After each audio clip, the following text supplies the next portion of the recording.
Buenos dias. Great and beautiful morning, everybody. Hope everyone is having a good morning. It is the 21st of September.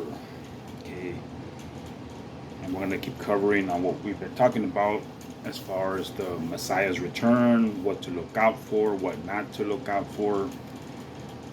Hopefully, you guys have shared these videos with your family and or friends. Uh, you know, but don't do it to get their approval.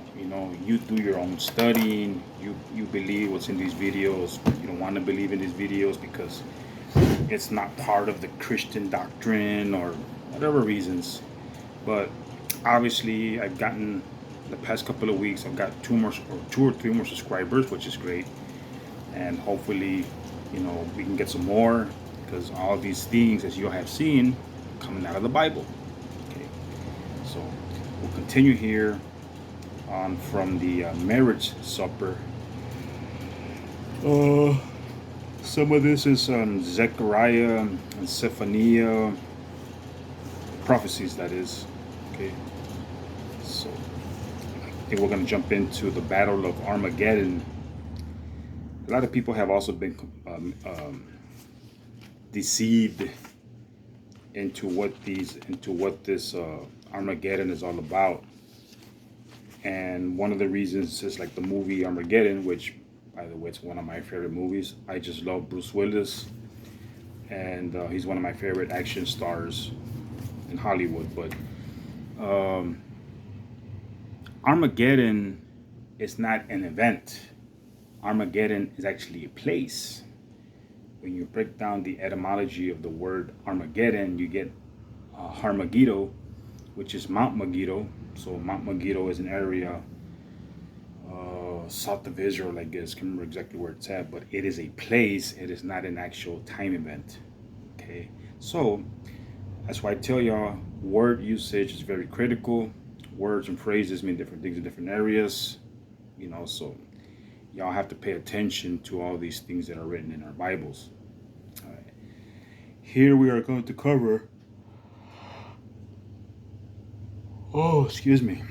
The marriage supper is to take place in the holy city, Yahweh Shema. Yahweh is there. But the city is suspended above the earth where all those on earth can see it. And as I stated in this last video, when Yahshua returns, he's not just going to come and start picking random people from different, beliefs, because that's not what he was here to do. He did come for the lost tribes per se, and also for those who are called Gentiles, for this whole grafting to Israel, like it says in Romans and Acts, I think. Okay, we are to be grafted with the 12 tribes of Israel. And so yeah, when he came teaching to the disciples, he said, I think in the book of John, that he was praying to Yahweh and telling Yahweh that he had given the people whom he gave him his laws and or his words and his name, and they were to be in unity with him. So if they were to be in unity with him, that means he cannot just come and start picking random people, from all these different beliefs, all these different religions. Okay, it doesn't work that way. It's going to be kind of funny to me to see this from afar, per se, just an example.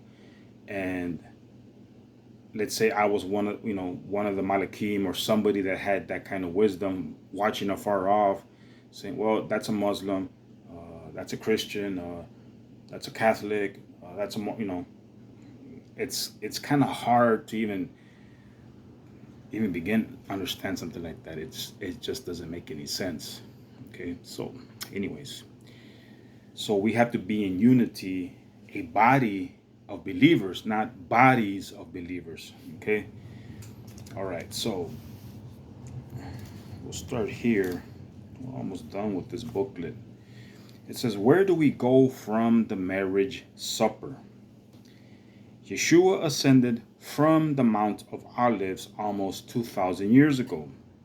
At that time, Yahshua ascended. The Malakim told the men who were watching in Acts 1:11, which also said, "You men of Galilee, why stand up gazing into heaven? This same Yahshua, which is taken up from you into heaven, shall so come in like manner as you have seen him go into heaven." So we just have confirmation again that he's coming in the clouds, not on a donkey, not as, in any way, shape, or form that might not be according to what is said here. When Yeshua returns, he will return to the Mount of Olives, but this time he will not be alone. Notice who shall come with him in Zechariah 14. And I'm going to read this out of the book of Yahweh because, like I said, it's just, I don't know why. I just don't like the Shakespearean version. I know a lot of y'all want to believe that the King James is the most popular, but wait till I read to y'all the documentary or the PDF file that I downloaded. Okay, Zechariah 14, 1-5. It says, "When Yeshua returns, he will return to the Mount of Olives, but this time he will not be alone. Notice who shall come with him in Zechariah 14. It says, "Behold, the day of Yahweh comes, and your plunder will be divided in the midst of you. For I will gather all nations against Jerusalem to battle, and the city will be taken, the houses rifled or rifled, and the women ravished, and half of the city will go into captivity, but the remainder of the people will not be cut off from the city.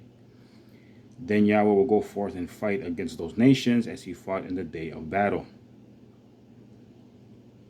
And in that day his feet will stand upon the Mount of Olives, which is in front of Jerusalem on the east, and the Mount of Olives will be split in two from the east to the west, making a very great valley, and half of the mountain will move toward the north and half of it towards the south. Then you will flee through this valley of the mountains, for the valley of the mountains will extend to Asal or Azel. Yes, you will flee just as you fled from the earthquake in the days of Uzziah or Asariah, king of Yada. And Yahweh my Father will come, and all the saints with him." This is the marriage supper. That's what it says here in this footnote. All the saints with him, to him who endures. Okay. The day of Yahweh is the great day of Yahweh's wrath. Revelation 6:17 says, "For the great day of Yahweh's wrath is come, and who shall be able to stand? His feet shall stand in that day." Yeshua's feet shall stand on the Mount of Olives that day, the same Mount of Olives he ascended from, and all the saints with him. Remember, all the saints are the ones who keep Yahweh's commandments, with the ones with the white garments.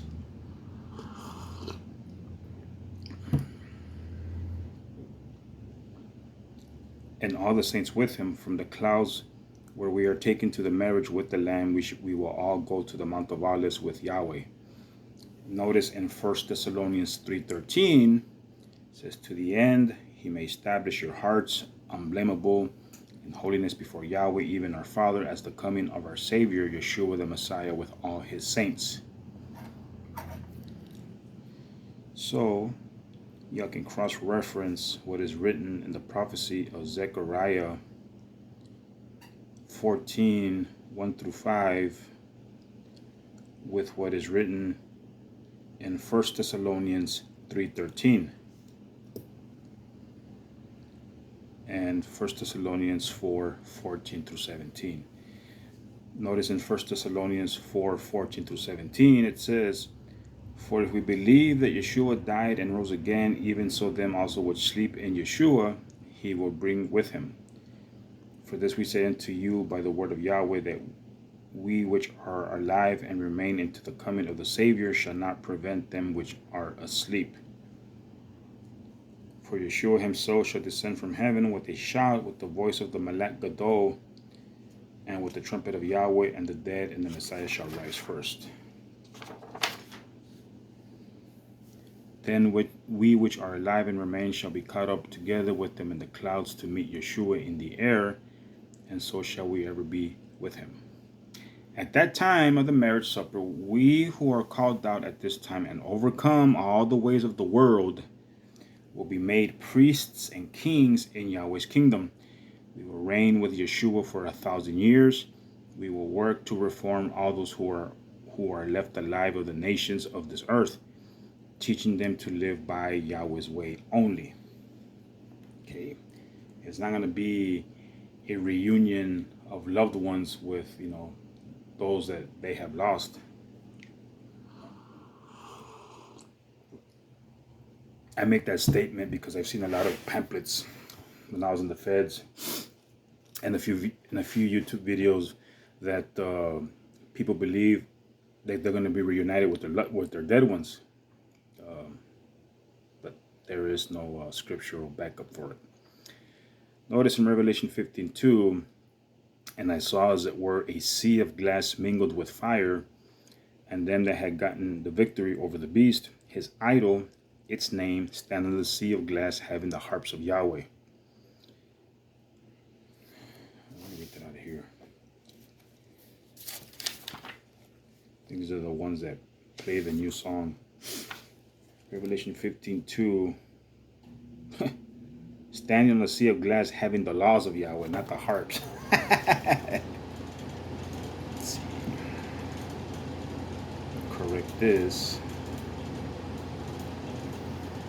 Revelation 5:10, and has made us into our Father kings and priests, and we shall reign on the earth. These are prophecies in the book of Revelation, some in the book of Zechariah and Zephaniah and so on. Okay, so it's not like Yahweh's going to bring this new earth to us, a restored earth, and just all be, happy with our dead, our past ones, and just roaming around like crazy, playing harps in the clouds. Revelation 20 verse 4 says, and I saw thrones, and they that sat upon them, and judgment was given unto them. And I saw the souls of them that were beheaded for the witness of Yahshua and for the word of Yahweh, and which had not worshipped the beast, neither his idol, neither had received its mark upon the foreheads or in their hands, and they lived and reigned with Yahshua 1,000 years. This is the millennial reign. Revelation 20 verse 4, that's talking about the millennial reign. When Yahshua lived on this earth as a flesh and blood man, it was necessary that he be mocked, scourged, and killed for you and I. His dying was necessary. He had to pay the death penalty for the sins you and I have committed. But when Yahshua returns to this earth, he will come with great power and with all authority. He will force the nations of this earth to accept peace at last. So, notice that last statement. We see almost every day people putting on our Facebook pages, my contacts, your contacts, besides all these nice and pretty scriptures that just float around Facebook, everybody sharing them, that a lot of people are praying for the Messiah to come back, not even knowing what's going to come to those who are saying those things. Like I said, Yahweh's kingdom is going to be established, and whomever is chosen to be these kings and priests are not just going to have you there roaming around, watching over you, stuff like that. They are, but they're going to establish Yahweh's kingdom, and a kingdom is based on laws and ordinances and statutes and so on and so on and so on.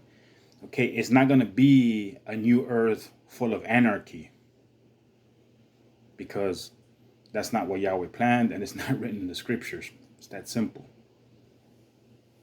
All right. So Revelation 19:14 says, and the armies which were in heaven followed him upon white horses, clothed in fine linen, white and clean. There you go.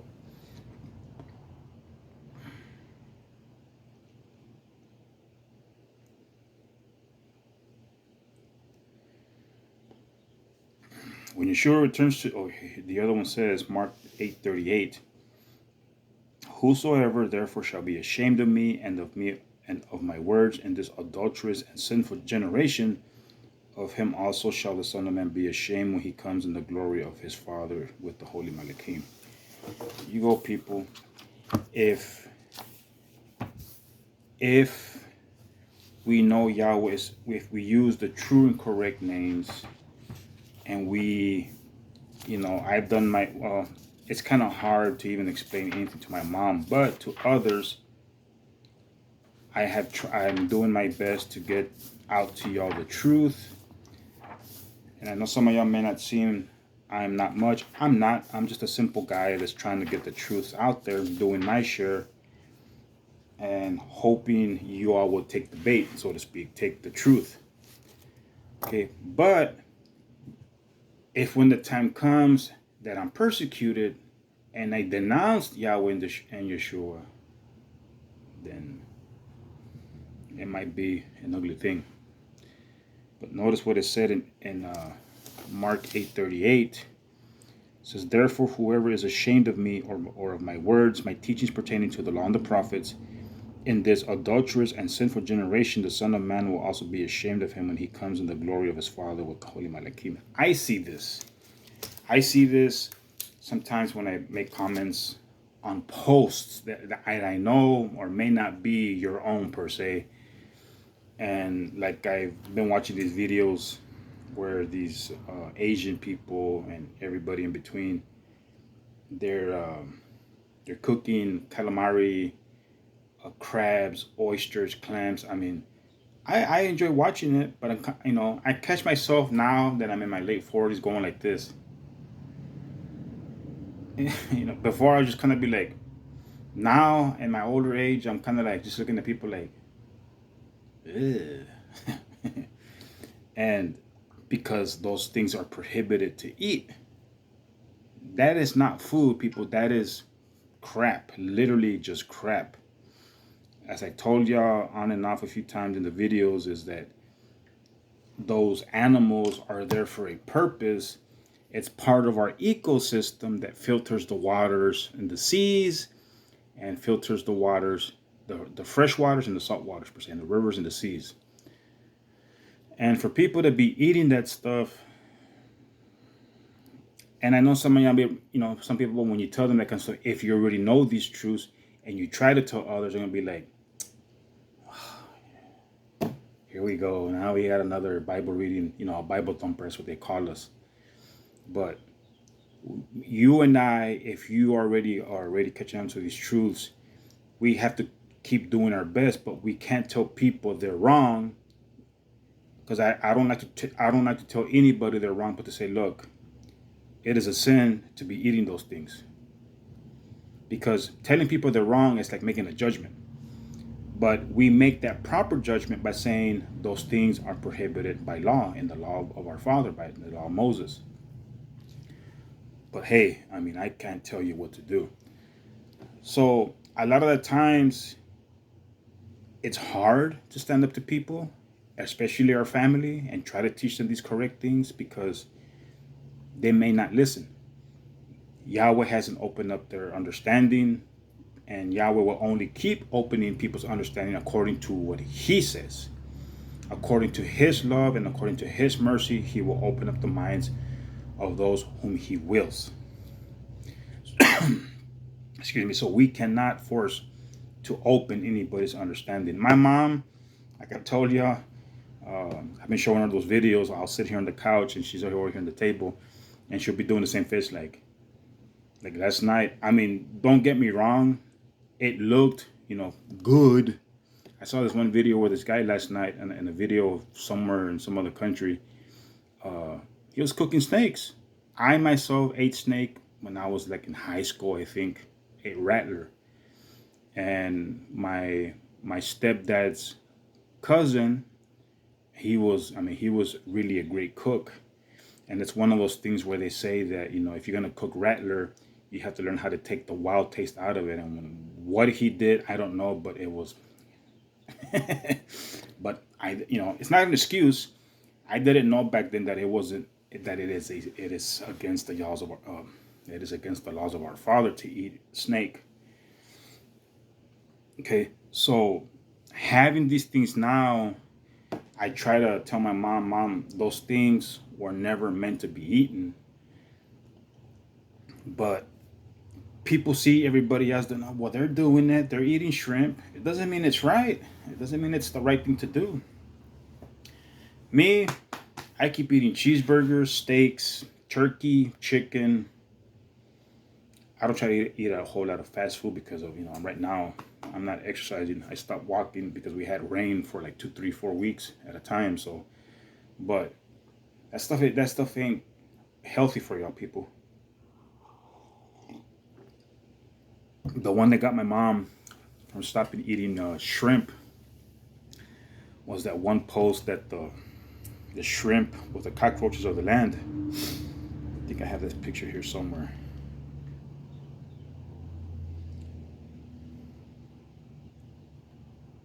Or of the sea, whatever.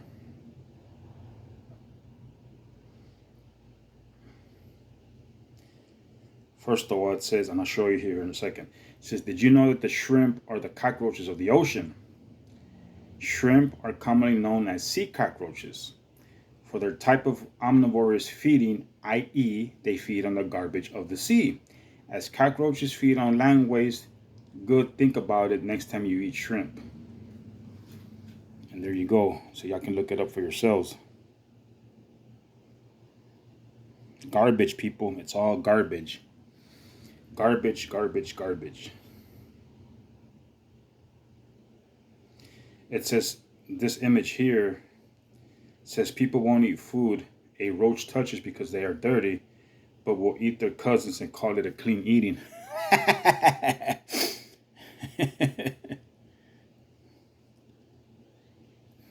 Nasty people. I don't see how people can eat that stuff. Don't get me wrong. I myself, when I was in my early 20s till my late 30s, before I was incarcerated, I would eat shrimp. Not anymore. Not anymore. It's nasty, nasty, nasty. As a matter of fact, I'm going to post this on my Facebook and see what people comment on.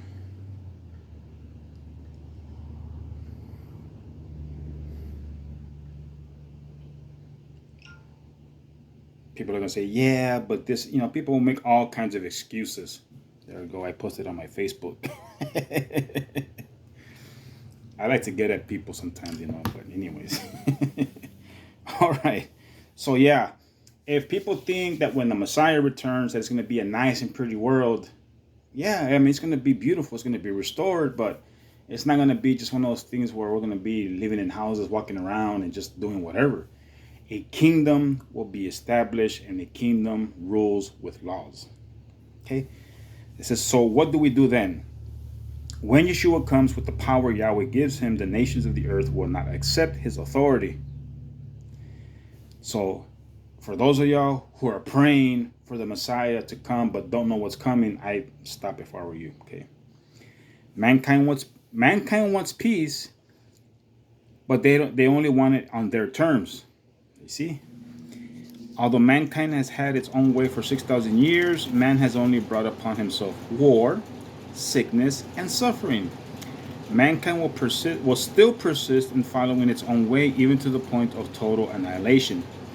Were it not for Yahweh's intervention, mankind will try to preserve the society it has established. Mankind will rebel. I just thought of a movie. It just popped into my head and popped out. The only way Yahweh can establish peace and save this world from cosmocide is to put down our rebellion, just as loving parents punishes a child who will not listen to righteous admonition. Yahweh will have to punish this world to bring it to its senses. Therefore, at Yeshua's second coming, Yeshua will come in the power and glory of Yahweh. Yeshua will come to stop the spreading wars, the human pain and suffering, and the nuclear destruction. Now, it's just the fact that we have been living in a society for hundreds of years, and we call it a modern day America, and we don't live in those biblical days anymore. We're allowed to do whatever we want because we're saved by grace, and Jesus did it all for us. So, do you really think that when that time comes, that Yahweh establishes his kingdom, you're going to have that kind of attitude? I mean, people do so now, and now that they know these things, they're going to be like, well, I'll just keep doing it, and when the time comes, I'll just repent. That's why we have this this Elijah message to help us prepare so Yahweh can pick and choose those who were worthy, those who were righteous enough, and he's going to judge by what we have in here. Sorry, wrong spot. Okay. He'll see if we did it with the most righteous intention. Yeah, this guy and this lady and that guy, he knows there is no fooling our Father in heaven.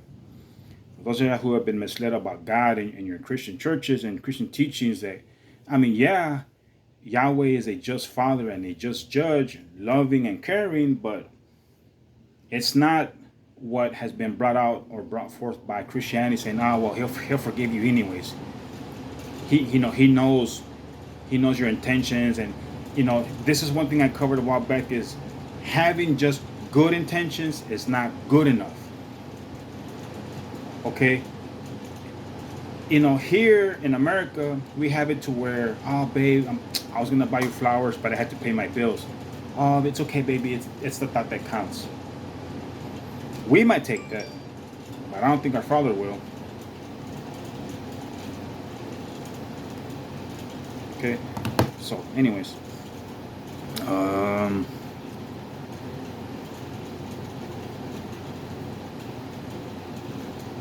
Yahshua will come to stop the spreading wars, the human pain and suffering, and the nuclear destruction. Now, I covered this more than a few times, I think, and some of us might be asking, and might still be asking, have heard others say, have pondered in their minds, why does our Father in heaven let these things, come to pass?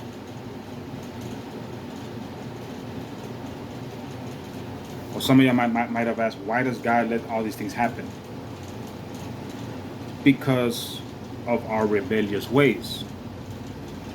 To show us that without His proper laws of righteousness and instruction in righteousness, there can never be no true peace. It's like that Montana said in Blood In, Blood Out. They've never had peace. They don't know what peace is. We don't know what true peace is. We've had peace in short periods of time, 1, 2, 3 years, war. Another 2, 3, 4 years, war. Another 1, 2 years, war. What is true peace, people? What is true peace based on? I don't know. So if you don't know what true peace is based on, why would you want it? These things have been coming up on our earth because of our own destruction, of our own rebellious ways. It says, and I brought this out to you, and I said 24, 1 through 6. I'll read 5 and 6. It says, Isaiah 24, 1 through 6. I'll read 5 and 6. The earth also is defiled under the inhabitants of it, because they, me and you and I, have transgressed the laws, changed the ordinance, and broken the everlasting covenant.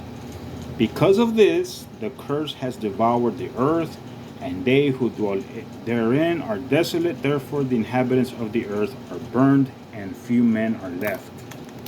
That is why we are in the condition we are today, because we have broken the everlasting covenant, because we refuse to keep Yahweh's laws of righteousness. Why are people getting sick? Because they're eating garbage like that and not taking care of their health. People only want to start worrying about themselves and or their loved ones when we are on our deathbed, here at home, or on the hospital bed.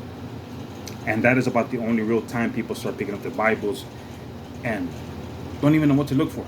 They start to look for the nice and pretty verses to tell their loved ones. That's about it. Sure, I was one of those guys that picked up my Bible when I got locked up, but I'm not saying this to be proud, but nobody there where I was at had this kind of information coming from the Bible. Nobody. Because everybody, it was just kind of crazy that there was random people that we talked to were upset when we would tell them the truth about these things. We even had self-proclaimed priests in there, and we'd squash them. We wouldn't tell them the nice and pretty stuff. So look, man, this is why the earth is the way it is. The true Sabbath is Saturday, like it says here. I mean, we show them all these truths, and they didn't like it. But the very few minority of those priests will still talk to us because they were surprised that we had all these answers, and they stuck around. Okay. All right. Next section here, it says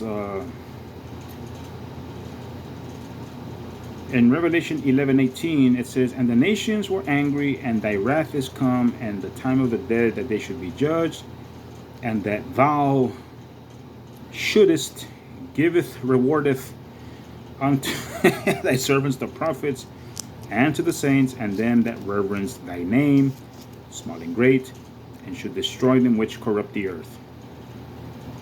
Ooh. Look at it. Revelation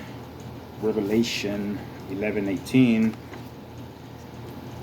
It says, "And the nations were angry, and your wrath is come, and the time of the dead that they should be sentenced, and that you should give reward to your servants the prophets, and to all the saints, to those who reverence your name, small and great, and should destroy those who destroy the earth." It says his prophets, the prophets that Yahweh has called out, not these self-proclaimed prophets we have today. That's why I said earlier about I don't think Yahshua is going to be picking just random people, okay? Especially if they were there denying his name, Yeshua's name, and going against the teachings of the laws of righteousness. I read that in Mark, right? Okay, anyways. The nations will be angry at Yeshua's second coming, just as they were angry when he was first come. The second time, however, Yeshua will have both the power and authority to stop all nations that will rise up against him. And this prophecy is in Zephaniah, chapter 1, 14 through 18. I already have it highlighted. It says, "The great day of Yahweh is near, it is near, and hastening quickly. The sound of the day of Yahweh is bitter. The mighty men will cry there. That day is a day of wrath, a day of trouble and distress, a day of wastedness and desolation, a day of darkness and gloominess, a day of clouds and thick darkness, a day of the trumpet, a shofar blast, and battle alarm against the fortified cities and against the high towers. I will bring such distress upon men that they will walk like blind men, because they have sinned against Yahweh. Their blood shall be poured out like dust, and their flesh like the dung. Neither their silver nor their gold will be able to deliver them in the day of Yahweh's wrath. But all who fail to keep Yahweh's law will be consumed by the fire of his jealousy. Yes, an end, a sudden end, he will make of all those who live, who fail to keep his law." That is a prophecy. That is a prophecy. Those prophecies have not been fulfilled yet.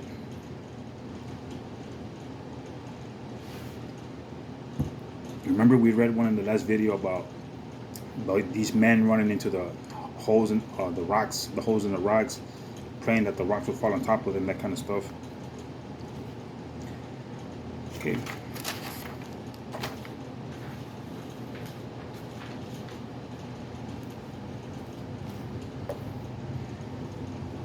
Okay, here's a glimpse of the nuclear winter from an article in by Philip Shabakov, special to the New York Times. Grimmer view is given of nuclear war effect. Washington, October 30. I don't know what, it doesn't have a year. The long-term environmental impact of a major nuclear exchange would make life tenuous, perhaps impossible, for survivors of the initial blast, because the world's climate should be drastically altered. According to the scientific study, the evidence will be presented at a 2-day conference on the world after nuclear war, which is to begin here Monday to discuss the long-range biological consequences of large-scale use of nuclear weapons. A summary of the findings made available in advance warns that the climatic and optical after effects of nuclear exchange will produce a cold, dark world in which the production of food may be impossible. It's not, that's scary stuff, people. So it's okay if you are part of a religious sect and are stockpiling food and are stockpiling water, because those people aren't doing it for no reason. The house of Yahweh has been ridiculed because they do their own cropping and yielding, and I mean, ain't nothing wrong with it. Ain't nothing wrong with it at all. To me, there's nothing better than tasting vegetables and fruit right off the vine. I, as a kid, which is probably why I'm 6 foot tall and big boned, as opposed to when I was a kid, I was very puny. I would love to sit there next to my grandfather or my grandmother in Mexico, waiting for some freshly squeezed milk. Somebody might be saying, that's gross. No, it ain't. No, it's not. Believe me, people, there ain't nothing better than freshly squeezed milk. Coming from a cow's chichi. We've planted our own fruits and vegetables. Well, maybe not fruits, but vegetables in the feds. Ain't nothing wrong with it. There ain't nothing wrong with stockpiling that kind of stuff, people, when that time comes, if you're not already doing it now. All right. It does seem strange that mankind will actually have to be forced to submit to the only way of life that will bring total peace to this earth, but this is the way it will be. When Yahshua returns to set up his kingdom here on earth, the military forces of all nations will combine their efforts in an all-out attempt to destroy him. Yahshua will be forced to deal with these nations in the only language they seem to understand: overwhelming force. That's kind of like what I do when I try to talk to people about these kind of things. And I'm guilty for trying to be too sarcastic, but I don't like sugarcoating stuff for people. If our Messiah and if Yahweh didn't sugarcoat stuff for us, why should I? Like I said in the last video, I think, or the one before it, it doesn't do any justice to try and use smoothing and a soft voice to people, because it doesn't get through them. It goes in like this and it comes out through this other ear.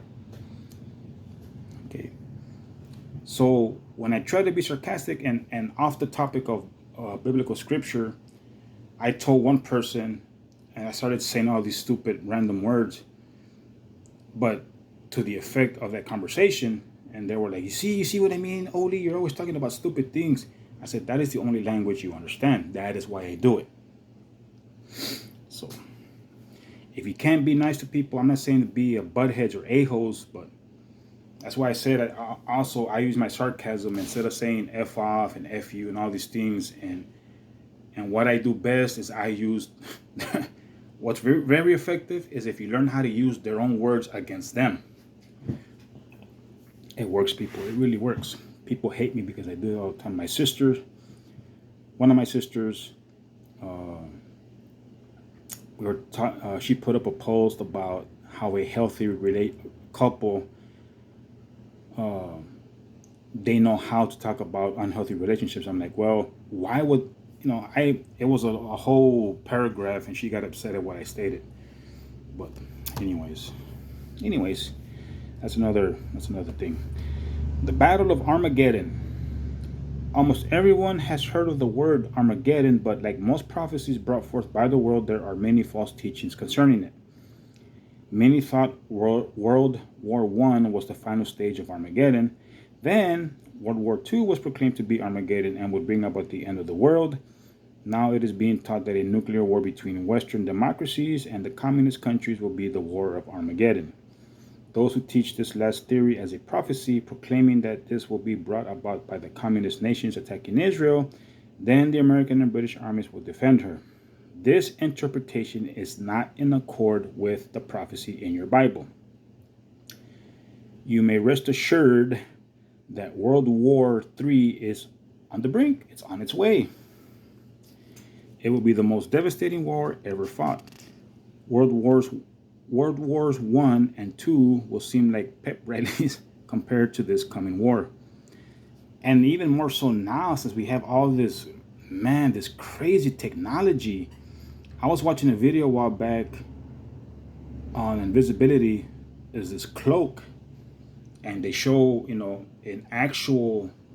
It was a I guess a small war or whatever you want to call it, somewhere in the east, and you see this guy off to the camera like about right there, and he puts on that cloak, and you can see him but barely. And I'm watching the video like this, and you can see the guy running across, the video, and there's a tank right about in the middle of the video per se, and he runs just to the side of it, gets on top, drops a grenade or something, gets back down and runs back across the screen, and the thing goes boof. They never saw him. They never saw him coming. Even here now, it's just like I told you, we live here near the border. It's just south of here. We see these trucks coming with these, they'll park somewhere and they stand with this long ass, whatever it might be, arm, and it's got these cameras like that or whatever it might be. Look at my thumb. But they can see far away. They can see who's coming. They'll catch you before those guys even know they were there. But we have an idea of the technology we have, and I'm biting my tongue. And these movies we see in Hollywood, like in one time me and my dad were talking about the movie The Eraser, with Arnold Schwarzenegger, and how they had this gun that could shoot through brick walls and that kind of stuff, with radiation or whatever. And I'm like, I wouldn't doubt we have stuff like that. Our government's not going to tell us everything we have as far as weaponry goes, but it's pretty cool stuff, just to that extent, not for war. Let's see. World War III will be so hellish that only the arriving forces of Yahweh will be able to save mankind from total extinction. We are told by Yahshua in Luke 21:36, watch ye therefore and pray always that ye may be accounted worthy to escape all these things that shall come to pass and to stand before the Son of Man. When Yahshua tells us to watch, he means for us to watch world events and to watch for prophecies coming to pass before our eyes. The prophecy shows us what is coming. It shows us how we are to prepare. And I've been saying that. How can you prepare for what's coming if you don't know what's coming? It shows us how we are to prepare in order that we may be accounted worthy to escape the nuclear holocaust that is soon coming on this sin-infested, sin-sick world. We have had, you all might have had preachers in your local town or wherever, telling you, oh no, you'll be okay. Those things are going to come upon, those wars are going to be over there anyways. In the east, and it's going to be over there.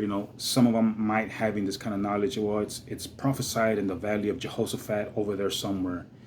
We're going to be okay here. If y'all have done the kind of research that I have, I don't hate my country. I just hate the things it does to get what it wants.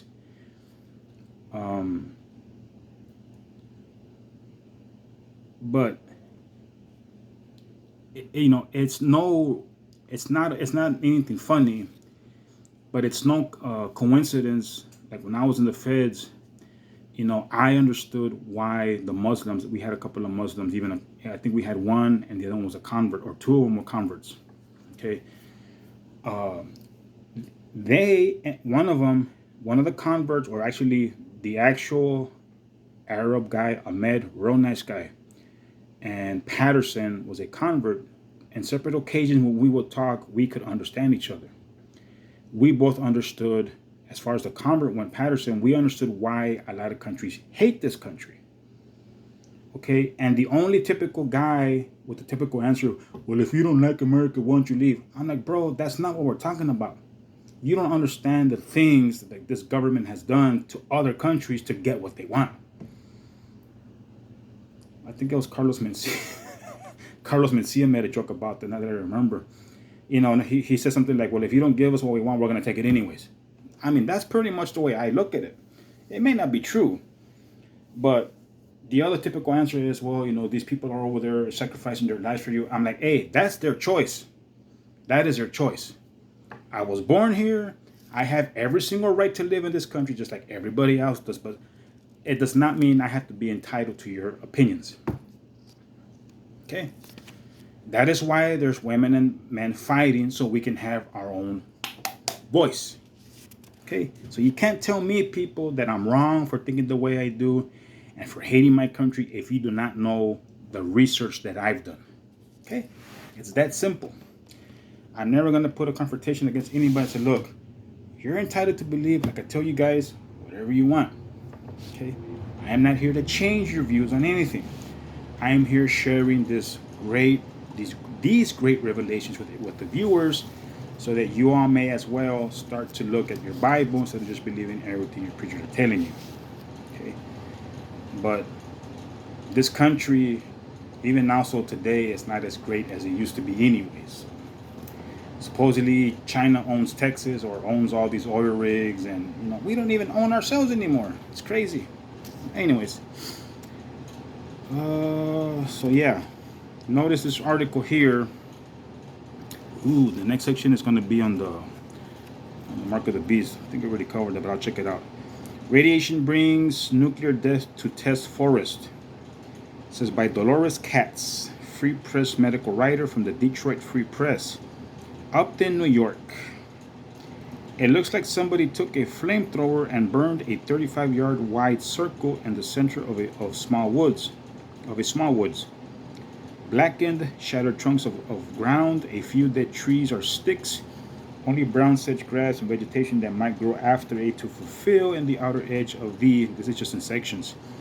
But there hasn't been a fire in, blah, blah, blah. The devastation was caused by radiation, / the same kind released.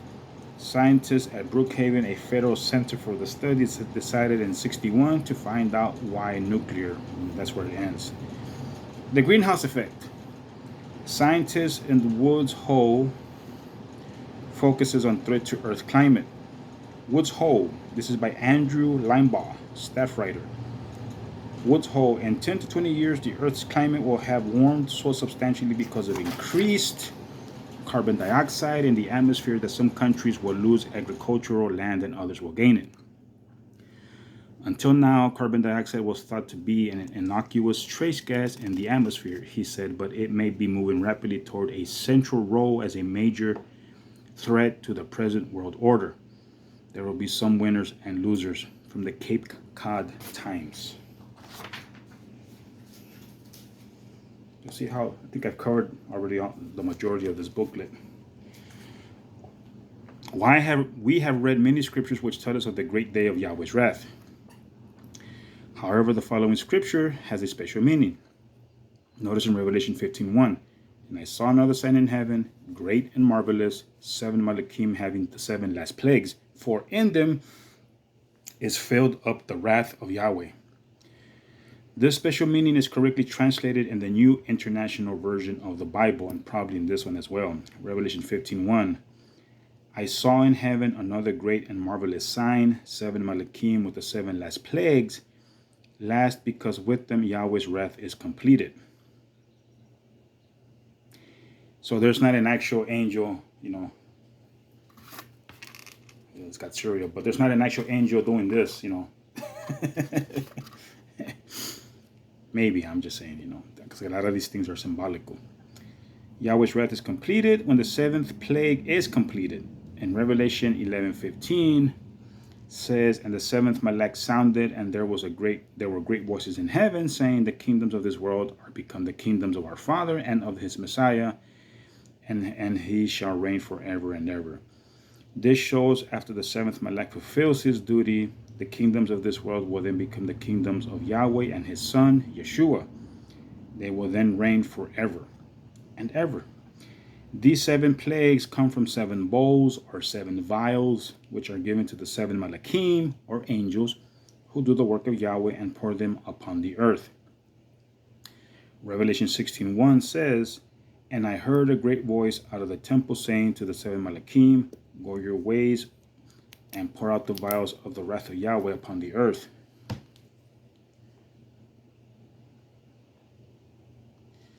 These plagues will cause much suffering on the unrepentant. The armies will have nothing to protect them from these plagues. They will soon see they are defenseless against them. Okay, this is great stuff. Like I stated, I got them highlighted So I haven't really done a whole lot of reading anymore. But like I stated in one of my videos, this helps me get back in the program, so to speak, or as the brothers would say, in the mix with the program, you know. So anyways, so yeah, people, I mean, it's one thing to stand up for your country, I guess. I don't even know why I'm talking about this, but it's one thing to stand up for your country, but it's also another thing to find out the truths of who you're actually backing up. Are you backing up your country, or are you backing up your creator? Like I said, I don't hate my country. I enjoy living here, and I'm only glad that I don't have a whole lot of bills to pay right now because of my accident. Everything I had to pay for is paid for. My loan, I got my truck paid for, you know, all that stuff. But this world, this here in this country, it's a crazy place to live in. It really is. But anyways, so we are seeing more or less a sequence of events as far as the Messiah's coming. Okay, hopefully you guys are paying attention. These things are very clearly written for our understanding in our Bibles, throughout the prophecies, and as y'all have seen, it goes here a little and there a little. So we need to rightly divide the word of Yahweh's truth, or Yahweh's word of truth, here a little and there a little, to get these sequence of events.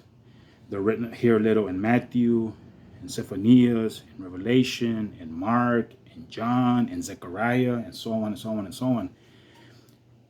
Because there really is no sequence, more or less, even in just what we have as what is known as the Bible.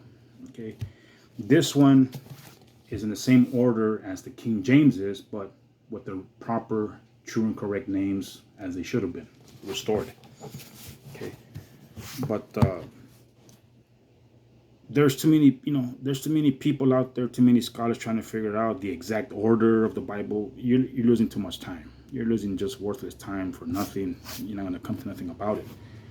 I was watching another video, two videos that came up on my suggestions on YouTube, that there was a Messiah before Christ. The first thing that popped into my mind was the book of the Two Babylons by Alexander Hislop, which I created 5 or 6 videos for you, and how all these religions, all these man-made religions from different peoples and different cultures created their own Messiah from other people, from that guy, from, you know, so on and so on and so on. But like I said, people, if you don't do any research of your own, any studies of your own, those videos can cause more confusion in your mind. And if you're a preacher at your church, you might get stuck somewhere and trying to believe that stuff. But like I stated in one of the last videos, maybe sometimes what you got to do is look at these things from a non-Christian point of view, or a non-Catholic point of view. As I am not a Christian, I am not Catholic. So a lot of these things I can actually decipher, draw the line. But all in all, Christianity and Catholicism is pretty much the same thing. So anyways, hope this helps. Questions and comments, leave them in the comment section below. Feel free to like and subscribe, share with your friends and family. And this stuff is actually getting more interesting, okay? Like I said, there are no better studies than what the House of Yahweh has put out. So until the next one, y'all have a great day.